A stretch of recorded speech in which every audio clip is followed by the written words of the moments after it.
சந்தோஷம். சரி சார், மோகனகிருஷ்ணன் 21/1/95. ஆமாங்க ஐயா. 21/95 12:44 PM. ஆமாங்க ஐயா. சென்னை.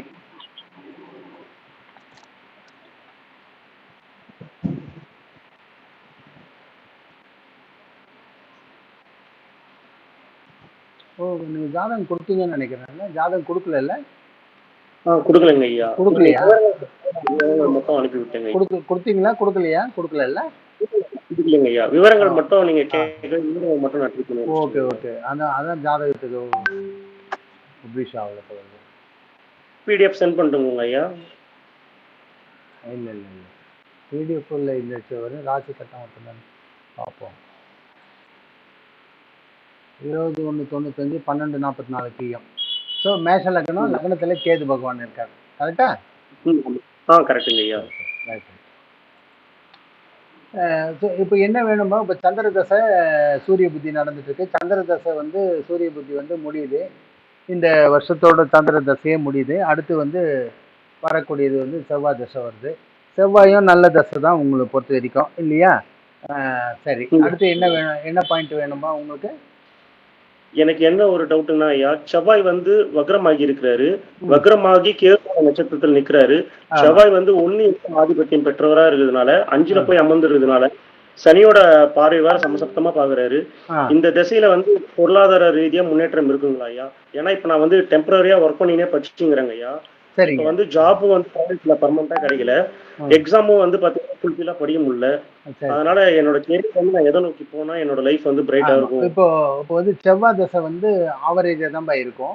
ஒன்றும் பெருசா ஒன்றும் மாற்றங்கள்லாம் கொடுக்கறதுக்கு வாய்ப்பு இல்லை. ஆனா செவ்வாய் தசை நல்ல தசை, லக்னாதிபதி தசை, யோகாதிபதி தசைன்னு. யோகாதிபதினா யோகத்தை மட்டும் பணத்தை மட்டுமே கொடுப்பாருன்னு அர்த்தம் கிடையாது. சாதாரணமா உங்களுடைய சக்சஸ், உங்களுடைய லைஃப்ல உங்களுடைய எய்ம் சக்சஸ் ஆகும். நீங்க என்ன நினைச்சிட்டு இருக்கீங்களோ அது கண்டிப்பா சக்சஸ் ஆவதற்கு சான்ஸ் இருக்கு. தடைகள் நிறைய வரும், பட் இருந்தாலும் சக்சஸ் ஆயிடுவீங்க நிச்சயமா. என்ன எய்ம் பண்றீங்களோ, எய்மே இல்லை அப்படின்னா எய்மே இல்லாம தான் போயிடுவீங்க. என்ன aim? You have to create your goal. Goal வச்சுக்காம நீங்க இருந்தீங்கன்னா நீங்க டெவலப் ஆக முடியாதுன்னு அர்த்தம். வேற ஒண்ணுமே இல்லை. கோலை கிரியேட் பண்ணிக்கிங்க. கிரியேட் பண்ணிட்டீங்கன்னா சக்சஸ் தான், அவ்வளவுதான். செவ்வாய் தசை நார்மலா எக்கனாமிக்கல் டெவலப்மெண்ட்லாம் கண்டிப்பா கொடுக்காது நிச்சயமா.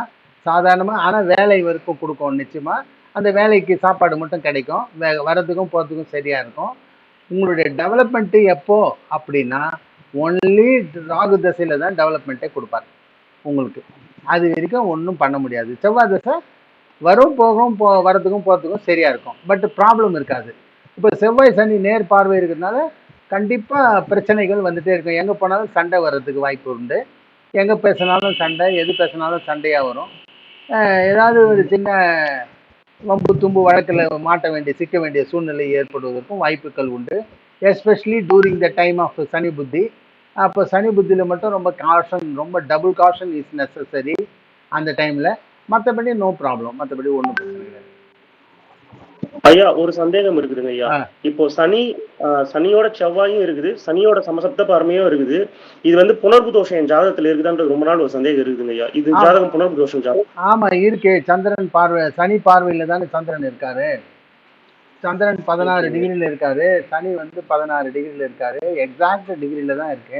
இப்போ எப்படி நம்ம இதுக்கு முன்னாடி ஒரு ஜாதகத்தை பார்த்தோம், இதுவும் சனி 0 டிகிரி, அது 0 டிகிரின்னு. அதே மாதிரி இது 16 டிகிரி, இதுவும் 16 டிகிரில தான் உட்காந்துட்டு இருக்கு. கரெக்டா? நிச்சயமா இருக்கு. இந்த பூர நட்சத்திரம் இருந்தாலும் பூர நட்சத்திரம் 2ஆம் பாதம் இருக்கு. பரவாயில்ல, பூர நட்சத்திரம் 2ஆம் பாதம் நல்லா இருக்கு, ஒன்றும் பிரச்சனை கிடையாது. சாப்பாடு நல்ல சாப்பாடுலாம் கிடைச்சிட்டே இருக்கும் எப்போ பாரு. உங்களுக்கு சுகஸ்தானம்லாம் ஒன்றும் பாதிப்புலாம் அடையலையே, நல்லா தானே இருக்கு. ஒன்றும் ப்ராப்ளம்லாம், பொதுவாக ஒன்றும் ப்ராப்ளம்லாம் ஒன்றும் இல்லை.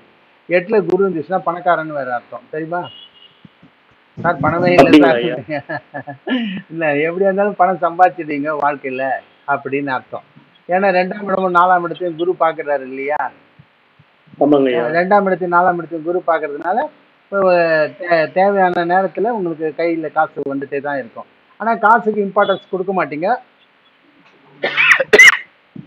இருந்தாலும் காசு வரும், தேவைப்படும் போது வரும். ஒரு பெரிய சந்தேகம் என்னன்னா, எனக்கு எல்லாரும் என்ன சொல்றாங்கன்னா, ஃபர்ஸ்ட் இந்த கேள்வி கேட்டுங்கய்யா. இப்ப நான் வேலைக்கு வந்து 6 வருஷமா படிச்சுங்கிறேன். வேலைக்கு போயினும் படிக்கிறேன், சில டைம் நின்னுட்டும் படிக்கிறேன். இந்த செவ்வாய் திசையில எனக்கு வேலை கிடைக்கிறது வாய்ப்பு உண்டுங்களாயா? முழு முயற்சியா தான் படிச்சுன்னு இருக்கிறேன். தடைகள் நீங்க சொன்ன மாதிரி நிறைய பிரச்சனைகள் வருது. வேலைக்கு போனாலும் பிரச்சனை இருக்குது, இல்ல வீட்டுல இருந்தாலும் பிரச்சனை வேலை இருக்குது. இல்ல, வேலைக்கு போய் தான் ஆகணும்பா. நீங்க 10ஆம் இடத்துல சூரியன் இருக்காரு, திக்பலம் பெற்றிருக்காரு.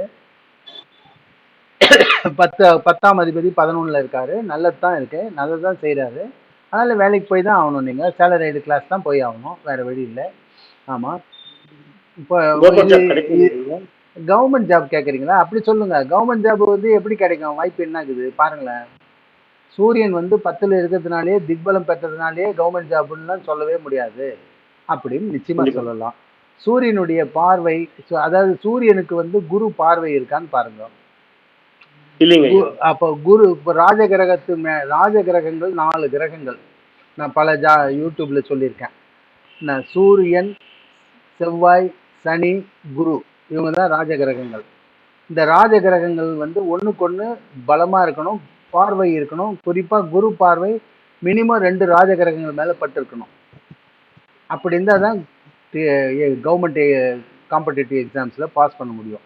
இப்போ நீங்க கவர்மெண்ட் எக்ஸாம் எழுதினே இருந்தீங்கன்னா எழுதினே இருக்க வேண்டியது தான், வேற வழியே கிடையாது. அவ்வளவுதான், ஓகேங்க ஐயா. வாய்ப்பே கிடையாது. அப்புறம் அடிபட்டு ஏற்கனவே லக்னத்துல கேது இருக்கு, சனி வேற பாக்குது. என்ன அப்பனா எப்படி இருக்கும் லைஃப்பை பார்த்துங்க எப்படி இருக்கும்னு. கண்டிப்பாங்க ஐயா. அதெல்லாம் உங்க காணொலி பார்க்கல சரி ஆமா, தெளிவு கிடைக்கும். ஆமா. வரப்போற மனைவி பணக்கார வீட்டு பொண்டாட்டியா, பணக்கார வீட்டு பொண்ணா வருவா. ஐயா ஒரு சந்தேகம் ஐயா. சில பேர் வந்து 7ல ராகு இருந்து 8ல குரு சக்கரன் இருந்தா திருமணம் ஆகாது, அப்படியே திருமணம் ஆனாலும் அது திருமண முடிவுல வந்துரும்னு சொல்றாங்க ஐயா. இது உண்மைங்களா ஐயா? எனக்கு பல நாள் சந்தேகமா இது அது இருக்கு. எப்படி முடியும்? காரணம் என்ன சொல்லு. அதை நான் அவங்க கிட்ட கேட்டேங்க ஐயா. இது வந்து சனியோட பார்வையும் இருக்குது, செவ்வாயோட பார்வையும் இருக்குது, சந்திரனோட பார்வையும் இருக்குது. சனி செவ்வாய் பார்வை இருந்தாலே வந்து பிரிவுல வந்துரும். பிரியாதிபதி குரு சனி இருக்காரு. செவ்வாய் பார்வை இருந்துச்சுன்னா அடிதடி கேஸ் தான் நடக்கும். போலீஸ் ஸ்டேஷனுக்கோ கோர்ட்டு கச்சேரிக்கெல்லாம் போய் எட்டி பார்க்கணும். இல்லைன்னா உங்கள் உத்தியோகமே கோர்ட்டு கச்சேரி. இப்போ ஒரு ஒரு ஃபைனான்ஸ் கம்பெனியில் வேலை செய்கிறீங்க, இப்போ கடன் கொடுக்காதவங்கலாம் கேஸ் போடுறீங்க, போயிட்டு வரீங்கன்னா இப்போ கோர்ட்டுக்கு ஆஃபீஸ் விஷயமா போயினே வந்துங்கிறீங்கன்னா அப்போ ஒன்றும் பிரச்சனை கிடையாது. அதுவே உங்களுக்கு ப்ளஸ் பாயிண்டாக முடிஞ்சிடும். குரு சுக்கிரன் வந்து நல்லா இருக்காங்க, 8ஆம் இடத்துல மறைஞ்சு இருக்கிறாங்க. அறிவு வந்து மங்கி போச்சுன்னு அர்த்தம். அறிவு வந்து சமயத்தில் எப்பவுமே வேலையே செய்யாதுன்னு அர்த்தம்.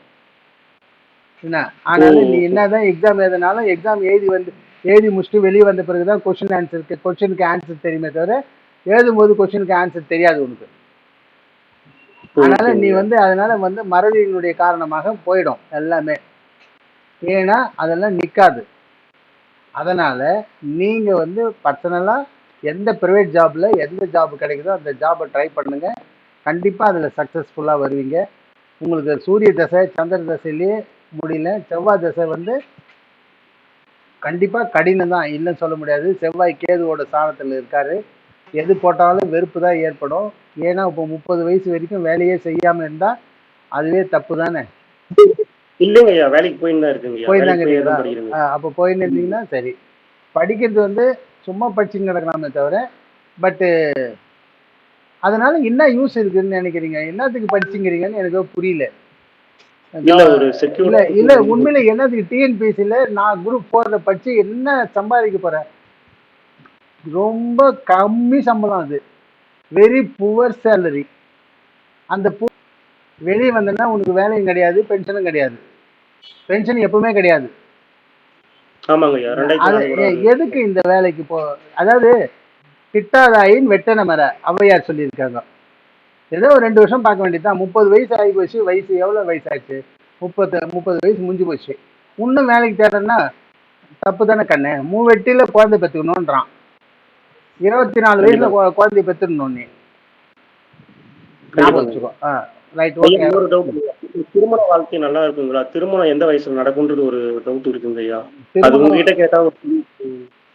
இப்ப வந்து சந்திரமகா தசை செவ்வாய் புத்தியில நடந்திருக்கணும், நடக்கல, தள்ளி போச்சு.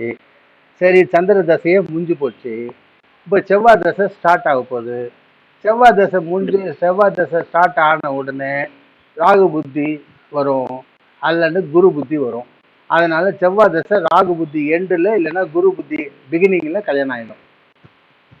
ஓகேங்க. மனைவி வேலைக்கு போறவங்க இருக்காங்களா ஐயா? கண்டிப்பா எஜுகேட்டட் பர்சனா? கண்டிப்பா வேலைக்கு போறவங்க தான் எஜுகேட்டடா தான் இருப்பாங்க, பணக்காரியா தான் இருப்பாங்க. அவங்க உட்காருனா நீ உட்கார போற, அவ்வளவுதான். லீடர்ஷிப் குவாலிட்டி அவங்க கிட்ட தான் இருக்கும். ஏன்னா நல்ல திறமைசாலியா இருப்பாங்க அவங்களுக்கு. கரெக்டா? அதனால ஒன்றும் பிரச்சனை கிடையாது. ஓகேங்க ஐயா. ஒன்றும் ப்ராப்ளம் இல்லை. ஓகே, ஐயா வாழ்த்துக்கள். சொல்லுப்பா. ஐயா, சுயதொழில் ஏதாச்சும் செய்யக்கூடிய அமைப்பு நம்ம ஆயத்தில் இருக்குங்க ஐயா. இது வரைக்கும் என்ன தொழில் எனக்கு வந்து செஞ்சுக்கிறீங்க? இல்லைங்க, எனக்கு செல்போன் சர்வீஸ், சிஸ்டம் சர்வீஸ்லாம் தெரியுங்க ஐயா. ஆனா நான் செய்யறதில்ல. யாருன்னா கொடுத்தா மட்டும் செய்வேன். அது சொந்தமா வைக்கலாமா? இல்ல எதனா பண்ணலாமா? அது மாதிரி சர்வீஸ் ஓரியன்ட் பிஸ்னஸ்லாம் தாராளமாக செய்யலாம், தப்பே இல்லை. ஃபர்ஸ்ட் கிளாஸாக வரும் உங்களுக்கு கண்டிப்பாக. என்ன அது செய்யுங்க. நீங்கள் ஒரு ஜாபில் ஒர்க் பண்ணிட்டே இது செய்யுங்க, செகண்டரி பிஸ்னஸாக தாராளமாக செய்யலாம். என்ன முதல் வச்சு தான் செய்யக்கூடாது நீங்கள். அப்போ இது மாதிரி சர்வீஸ் ஓரியன்டாக தாராளமாக பண்ணலாம். எலக்ட்ரானிக்ஸ் ரிலேட்டடா கத்துன்னு பண்ணா அதுல நான் ஏர்னிங்ஸ் இருக்குங்களா ஐயா?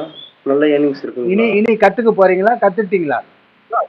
ஆல்ரெடி தெரியுங்க ஐயா. பட் ஆனா சிப் லெவல் சர்வீஸ் தான் தெரியும். டீப்பா தெரியும். அவ்வளோதான். நீங்கள் ஃபஸ்ட்டு தெரிஞ்சது வரைக்கும் செய்யுங்க, அப்புறம் தெரிந்து கொள்வது இனி அமையும் ஆட்டோமேட்டிக்காக. ஓகேப்பா, தேங்க்யூ. நன்றிங்க ஐயா. நன்றி.